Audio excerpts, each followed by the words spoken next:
Let's hear it for Sam and his trainer Andy. They did a great job of showing off for you today. We would like to thank you for joining us here at Oceans of Fun. We currently house 2 California sea lions and 3 harbor seals. We are dedicated to the field of marine mammal science and education. We focus on educating about marine life, the environment, and conservation via the help of our flippered friends. Speaking of flippered friends, I would like to introduce you to Slick, working with his trainer, Mindy.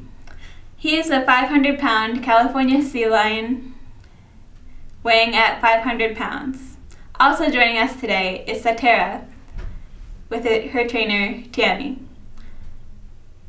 She is a harbor seal weighing at 120 pounds. Let's put our hands together for our flippered friends. As you can see, we have 2 very different animals here with us today. Seals and sea lions are very close cousins, but there are 3 ways that we can tell them apart. The first is that a sea lion has external ear flaps, called external pinnae.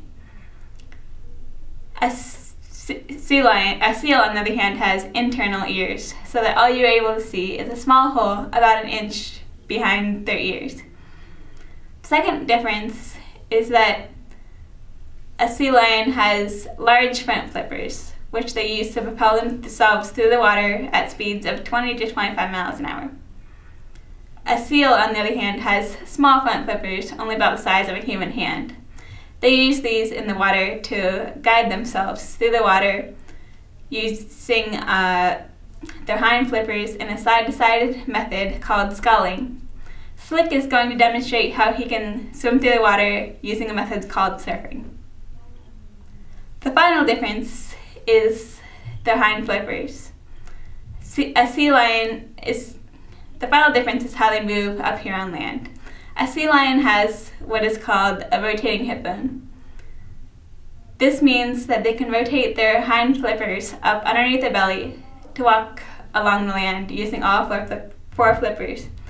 A seal, on the other hand, cannot do this. Instead, they will contract their stomach muscles to move across the land, almost looking like an overgrown caterpillar. Now that you know the 3 main differences between a seal and a sea lion, hopefully you will be able to tell these 2 very different animals apart. Slick and Satara did a great job in demonstrating these differences. One of the most commonly asked questions we get here is, how do you train your animals?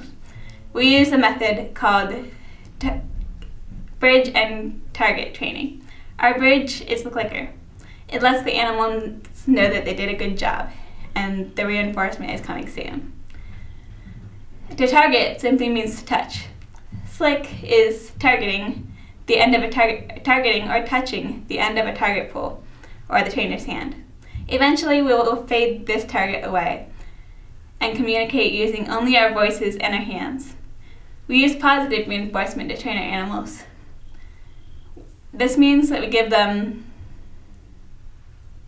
a reward when they do something correctly. As you can see, we give our animals a lot of fish. This is a positive reinforcement. We also have secondary reinforcement. This can be anything from giving them a toy that they like to play with, a rub down by the trainer, or even your applause. All these things are very fun and positive for our animals. Satara did a great job of demonstrating how we train. Let's give her a round of applause. Animal husbandry, an important aspect of animal training is animal husbandry. We must be able to provide medical attention in a comfortable setting.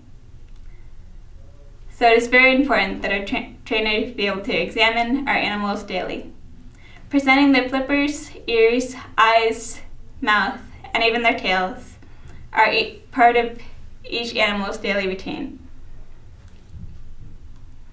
Training animal husbandry behaviors makes any medical work restraint-free and as comfortable for the animals as it is for the trainers. Common examples of husbandry behaviors our animals know are giving voluntary blood, laying out for x-rays and ultrasounds, and even brushing the teeth. Slick did a great job of demonstrating his husbandry behavior.